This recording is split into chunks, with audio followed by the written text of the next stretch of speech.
எப்படா சாப்பிடுறது? அதுவும் வெஜ் ஹோட்டல்ல இதுவா? என்னவா இருக்கும்? எனக்கு என்னடா தெரியும், கேளுடா.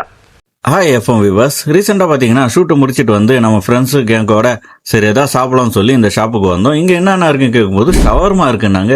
என்னடா பியூர் வெஜ் ஹோட்டலில் ஷவர்மாவா? சரி என்னென்ன இருக்குன்னு கேட்டதுக்கு 65 இருக்குது, காளான் இருக்குது, வெஜ்ஜு ஷவர்மா இருக்குன்னாங்க. சரி நம்மளுக்கு ஒரு கோபி 65 ஷவர்மாவே கொண்டு வாங்கன்னு சொன்னோம். உடனே அந்த அக்கா ஆர்டர் எடுத்து கடகடன்னு நம்மளுக்காக மேக்கிங் பண்ண ஆரம்பிச்சிட்டாங்க. அதில் பார்த்தீங்கன்னா ஃபஸ்ட்டு கேரட்டு, பீட்ரூட்டு, மைனோஸு. அந்த மைனோஸ் கூட எல்லாமே ஓன் மேக்கிங், ஹெல்த்தியான ஒரு மைனஸ் மேக்கிங் தான் அவங்க பண்ணி நம்மளுக்கு கொடுக்குறேன்னு சொன்னாங்க. சரி ஓகே அப்படின்னு சொல்லிட்டு அவங்க கடகடன்னு அதை ரெடி பண்ண ஆரம்பித்தாங்க. ரெடி பண்ணி நம்ம கையில் கொடுக்கும்போது சாப்பிட்டு பார்க்கும்போது டேஸ்ட் வைஸ் எல்லாமே பக்காவாக இருந்துச்சுங்க. இந்த மாதிரி உங்கள் ஏரியாலையும் அது மாதிரி ஷவர்மாலாம் கிடைக்குதுங்களா? புதுமையான ஒரு ஷவர்மாலாம் கிடைக்குதுன்னா கமெண்ட் பாக்ஸில் கமெண்ட் பண்ணுங்கள். ஸோ உங்களுக்கு பிடிச்ச டேஸ்டியான ஃபுட்டு நம்ம கமெண்ட் பாக்ஸில் கமெண்ட் பண்ணுங்கள். பாய், மீட் யூ நெக்ஸ்ட் வீடியோ. நம்ம சேனலை மறக்காமல் சப்ஸ்கிரைப் பண்ணிக்கோங்க.